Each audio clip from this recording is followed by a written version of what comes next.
everyone, my name is Nagasha, Jemimmah, and I am a civil engineer. I run a business called Eco Options, and for today, for All Books UG, I will be reviewing a book by Uganda's best writer, in fact Africa's best writer if we are being honest, and that is The First Woman by Jemimmah Nagasha.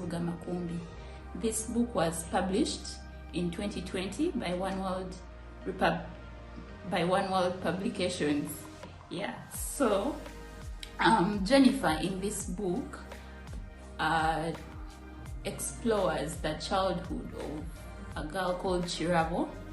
It's set in the 1970s during Idi Amin's regime, and really this girl is raised by her grandparents in a village called Nateta, and when she's about 12 years old, she gets an issue, like, you know, teenagers. She thinks that she has a problem because she jumps out of her body, right? And also she does not know her mother, and no one in the family is willing to tell her anything about her mother. So she decides to go and consult the village witch called Nsuta. And when she explains her issues to Nsuta, Nsuta decides that this is a great opportunity for her to mentor this girl and teach her about so many things, really, and to help her find out more about her mother. So Nsuta explains that this situation of Chirabo jumping out of her body is not something that is a curse.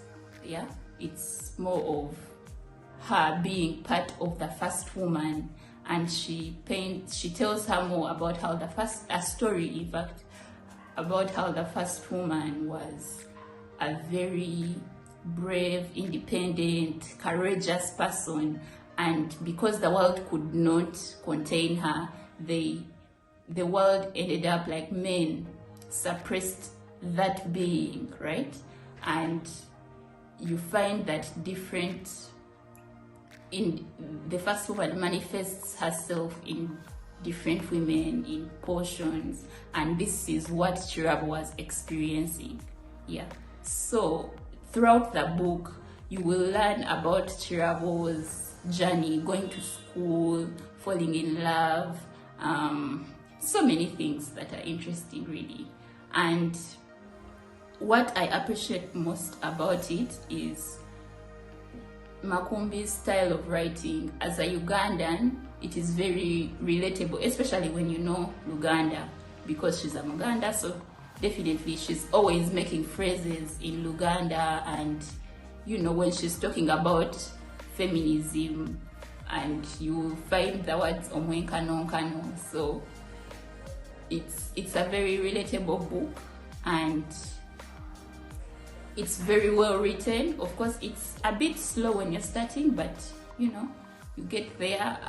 The major themes that you'll find in the book are African traditional upbringing of children. You won't find the usual impoverished child. This is a child that is raised by a community of women. Yeah, the book has very strong female characters, and it is something that I really like about it.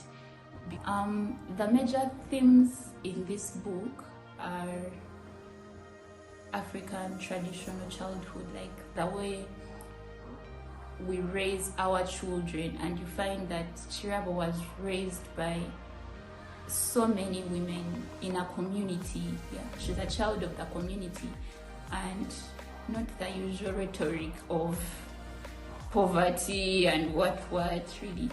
And the other thing is, really, Makumbi explores like traditional Baganda feminism, yeah, and to show that the fight for equality for women is not something that is new. It's not something that was brought by colonialism, white women. No, this is something that has been there, and women recorded their feminist thought in different ways, in folklore, in myths. Yeah, so the book, because some of these myths and like the feminist message that was passed on by older women, and really when you're reading the book, you see that this is what Nsuta is trying to communicate to Chirabo.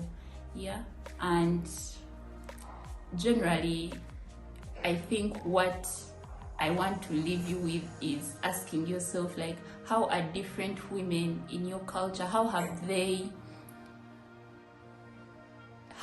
communicated their feminism, how have they documented it? Because a lot of women are oppressed worldwide, and you find each culture has its own issues, right? Some people cannot inherit property, some people, you find among the Bachiga, they used to throw a girl in some waterfall to die when you find yourself pregnant out of wedlock, and the man was not punished. Yeah, so like we have different things in our different cultures that are oppressing women, and how are those women fighting back? How are those women relating and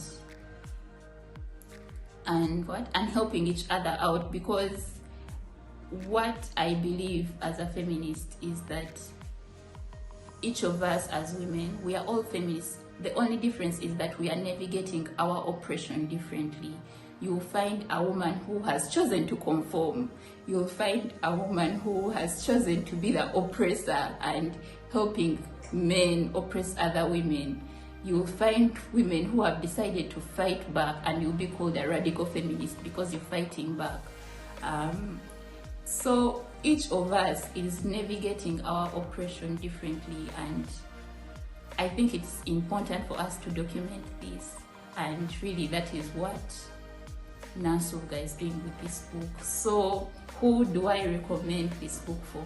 I recommend it for every single person, because I think it's important for us to learn about these stories. She's telling a story, and it is based in reality. It is based in our reality, the life that we are living. So whether you're a man, whether you're a woman, Nansubuga's book is really for you. And also it is, I think, lastly, what I should say is our education system needs to look more into our writers, because in school we used to study literature, and we are studying Nigerian books, we are studying European books, and we have an author who is the same caliber, right? She may even be better than all these people, and these are the books that our children, these are the books that society should be sitting down in class to examine, right?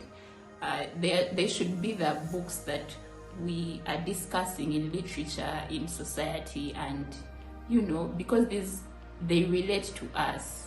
When she's talking in Luganda, when you're here in Chirabo, you probably have a cousin called Chirabo. So yeah.